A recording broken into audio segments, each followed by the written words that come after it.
আজ যেতে চলেছি একটা বিশেষ কাজে, মানে আমাদের দুজনের লাইফে একটা স্পেশাল ডে হচ্ছে এটা। এই ব্লগটা আপলোড করার জন্য আমি এতটা এক্সাইটেড হয়ে পড়েছি, কি বলবো তোমাদের। আমরা 2:45 নাগাদ বেরিয়েছিলাম, আর রাস্তায় যেতে যেতে একটুখানি জ্যামে ফেসে গেছিলাম, তো তাই জন্য দাঁড়িয়েছিলাম, তারপর চলে আসলাম। পর আমাদের অনেকটা সময় এখানে ওয়েট করতে হয়েছে, তার কারণ যে কাকু আমাদের আসবেন নিতে, মানে আমরা যে কাজের জন্য এসছি ওই কাকু ততক্ষণও এসে পৌঁছাননি। তো সেই জন্য আমরা একটু প্রতীক্ষালয়ে বসেছিলাম, মানে বসে বসে দুজনে গল্প করছিলাম। এই দিনটা সত্যি একটু অন্যরকম, তার কারণ হচ্ছে একটু আলাদাই আবেগ কাজ করছিল, ফিলিংসটা একটু অন্যরকম। আর এদিকে আমার একটু জলতেষ্টাও লেগে গেছিলো, আর একটু হালকা হালকা খিদে লাগছিল শক্ত। তারপর কাকুর সঙ্গে চলে আসলাম রেজিস্ট্রি ম্যারেজ অফিসে। ইয়েস, তো রেজিস্ট্রি ম্যারেজের জন্য ফার্স্টে যে ফর্মটা ফিল আপ করতে হয়, তো সেটার জন্যই আমরা চলে গেলাম এখানে।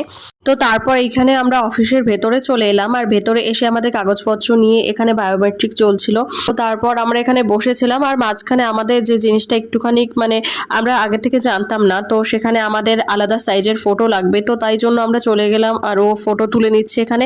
আমারও তোলা হয়েছিল, যে সাইজটা লাগবে ওই সাইজের ফটোটা আমাদের কাছে ছিল না। তো আমাদের অ্যাপ্লিকেশন কমপ্লিট হয়ে গেল, তারপর সেখান থেকে চলে এলাম বাটার মোড়ে। তো বাটার মোড়ে এসে ওরা একটা শার্ট কেনা ছিল, যেহেতু একটা দাদার বিয়ে ছিল, এই জন্য ও চলে আসলো। আর ওর ব্লু রঙের শার্ট ভীষণ ফেভারিট, আর আমিও এটা ওকে চুজ করে দিলাম যে হ্যাঁ এই শার্টটা তোমাকে ভালো লাগছে, ও একটু পরে দেখছিল। তো তারপর চলে আসলাম আমরা একটু খাওয়া দাওয়ার জন্য ক্লক টাওয়ার রেস্টুরেন্টে।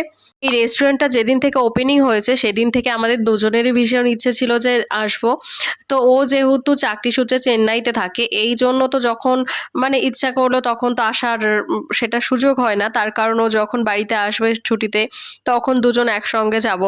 আর প্রিয় মানুষটার সঙ্গে কোথাও ঘুরতে যাওয়া বা নতুন কিছু এক্সপ্লোর করা, কোথাও যাওয়া একসঙ্গে টাইম স্পেন্ড করা, এটা তো অবশ্যই স্পেশাল হয়। রেস্টুরেন্টের অ্যাম্বিয়েন্সটা তোমরা জাস্ট দেখো, এত সুন্দর। আমরা হচ্ছে এখানে ছাদের ওপর যে স্পেসটা আছে আমরা সেখানে বসেছিলাম। তো ভীষণ সুন্দর, চারিদিকের অ্যাম্বিয়েন্সটা ভীষণই সুন্দর, দারুণ একেবারে বলা চলে। আমার মনে হয় বনগাঁতে যতগুলো রেস্টুরেন্ট হয়েছে এটা বেস্ট মানে আর কি। তো আমরা এই যে খাবার দাবার অর্ডার করেছিলাম, এখানে ছিল চিকেন, পোলাও আর হচ্ছে ফ্রাইড রাইস।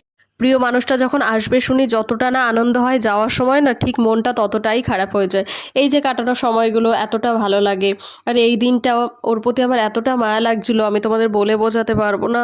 মানে কেমন একটা অদ্ভুত মায়া লাগছিল। তারপর কয়েকদিনের মধ্যেও চলেও যাবে, তো ভীষণ মনটা খারাপ লাগছিল। তো আজকে এই পর্যন্তই, আর লাইফে কি কি হয় তোমাদের সঙ্গে শেয়ার করব। তোমরা ভালো থেকো, টাটা।